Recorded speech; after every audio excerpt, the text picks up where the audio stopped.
Human societies are complex. We form groups. These groups create hierarchies. From the smallest communities to the largest nations, this pattern is evident. It's a fundamental aspect of how we organize ourselves.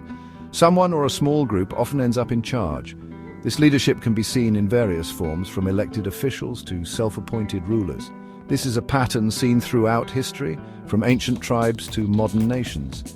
Leaders have always played a crucial role in guiding their people.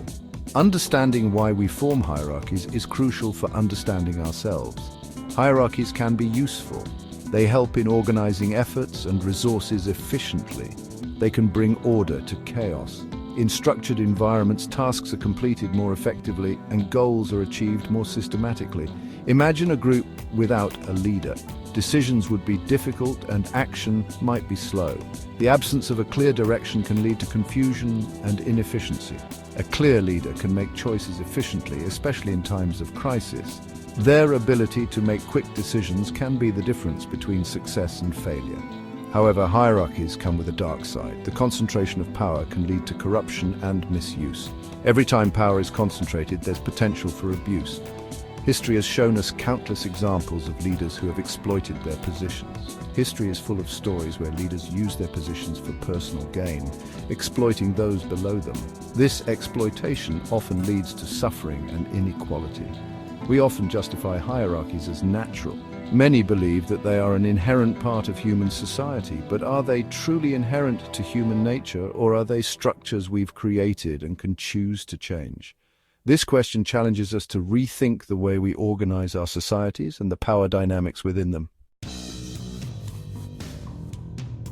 The transition from nomadic hunting and gathering to settled agriculture marked a turning point in human social structures. Foraging communities tended towards egalitarianism, sharing resources and decision-making. Agriculture brought surplus, and with it the concept of property. Surplus food needed storage, leading to granaries and the people who controlled them. This control over vital resources was a form of power. Individuals who were skilled at management, or perhaps ruthless in their ambition, could leverage this power to elevate their status. As settlements grew into villages and then cities, the need for organization increased. Irrigation systems, defense against rivals, and the complexities of trade all demanded leadership. This is how, over time, the seeds of hierarchy were sown in the fertile ground of agricultural societies. Power, once acquired, has a tendency to beget more power.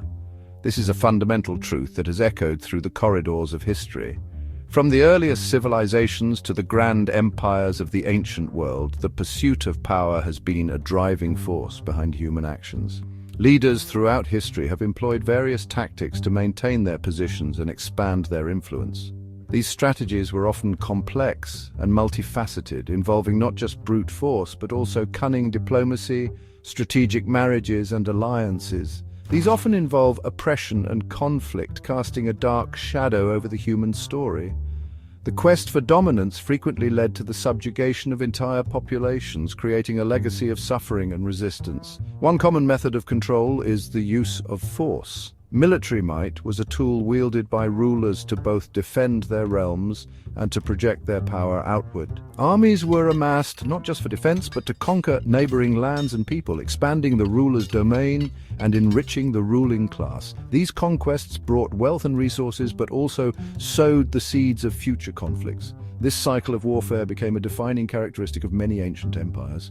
The rise and fall of these empires were often marked by relentless battles and shifting borders. Oppression also takes on subtler forms. Beyond the battlefield, rulers exerted control through economic means, social hierarchies, and cultural dominance. Laws are crafted to favor the elite, while religion is often used to justify the existing power structure, proclaiming the ruler's divine right to rule. This intertwining of law and a religion created a powerful tool for maintaining control. Dissent is stifled, and those who dare to question the order are often met with swift and brutal reprisal. The suppression of dissent ensured that the status quo remained unchallenged, allowing rulers to maintain their grip on power. Underlying the rise of oppressive hierarchies is a force deeply embedded in our psychology, the ego. In our earliest societies, a sense of collective identity was paramount for survival. Cooperation and sharing ensured the well-being of the group. However, as societies became more complex and hierarchical, the ego began to assert itself. The pursuit of power, wealth, and status became driving forces for those in positions of authority. This shift from a collective to an individualistic mindset had profound consequences.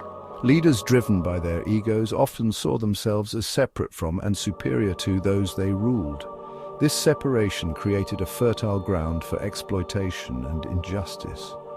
The needs of the many were sacrificed for the desires of the few, leading to social unrest and ultimately to the collapse of numerous civilizations. Section 5. False Idols, Rethinking Our Heroes. History is often written by the victors, shaping our understanding of the past through their lens. The names that echo through the ages are often those of conquerors and emperors: Alexander the Great, Julius Caesar, Genghis Khan. These figures are celebrated for their military genius and their ability to expand empires. We marvel at their military prowess, their ambition, and their strategic brilliance on the battlefield. Their ability to bend the world to their will is often seen as a testament to their greatness. But what if we re-examined these figures through a different lens? What if we questioned the very foundation of their so-called greatness? What if, instead of glorifying their conquests, we acknowledged the suffering they inflicted upon millions? The lives lost, the cultures destroyed, the families torn apart. These great men were often responsible for unimaginable bloodshed and destruction, leaving a trail of devastation in their wake. Their ambitions were fueled by a lust for power at any cost, often leading to tyranny and oppression. It's time to question the narratives that elevate such figures to hero status. We must scrutinize the stories we've been told and the values they represent. By recognizing the human cost of their actions, we can begin to understand the true impact of their legacies. We can begin to dismantle the pedestals we've built for those who thrived on domination and violence, and instead honor those who have worked towards peace and justice. Section 6. Beyond Domination, a blueprint for cooperation. The history of humanity is not predetermined. While hierarchies and domination have been recurring themes, they are not inevitable. We have the capacity to envision and create a future where cooperation and shared power replace the zero-sum games of power struggles. This requires a fundamental shift in our thinking. We must move beyond the win-lose mentality that has fueled conflict for millennia. Instead of competing for scarce resources, we need to embrace collaboration and innovation to create a more equitable and sustainable world. This is not a utopian dream, but a necessity. The challenges facing humanity in the 21st century, climate change, global inequality, the rise of artificial intelligence, demand collective action on an unprecedented scale. Section 7, Education, the key to empathy. If we are to build a more cooperative future, it must begin with education. We must teach our children not only the facts of history, but also to critically examine the narratives they inherit. This includes questioning the glorification of conquest and the normalization of hierarchical power structures. Furthermore, education should foster empathy and understanding across cultures and backgrounds. By learning about different perspectives and lived experiences, we can begin to bridge divides and build a sense of shared humanity. This requires moving beyond rote memorization and standardized testing. Education should be a process of inquiry, critical thinking, and active engagement with the world around us. It's about nurturing compassionate, informed citizens who are equipped to tackle the complex challenges of the 21st century. Section 8. Technology, a tool for connection, not division. Technology, while often portrayed as a driver of division and inequality, also has the potential to connect us in unprecedented ways.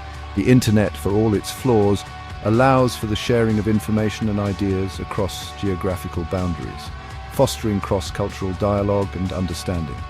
Social media, while often used to spread misinformation and sow discord, can also be harnessed to build communities and mobilize collective action. We've seen the power of online platforms to amplify marginalized voices and challenge oppressive systems. The key is to use technology thoughtfully and ethically. This requires addressing issues of digital literacy, data privacy, and the spread of misinformation. It also demands that we hold technology companies accountable for the social impact of their platforms. Section 9, a shared future, moving beyond hierarchy. The journey toward a more cooperative and equitable world will be long and arduous. It will require us to confront deeply ingrained beliefs about power, dominance, and human nature itself. But the alternative, a future defined by conflict, inequality, and environmental degradation, is simply not an option. We must remember that hierarchies are not immutable laws of nature, but human creations. As such, they can be challenged, reshaped, and ultimately transcended. By embracing our shared humanity, fostering empathy and understanding, and harnessing the power of technology for good, we can create a future where cooperation triumphs over domination and where all beings have the opportunity to thrive.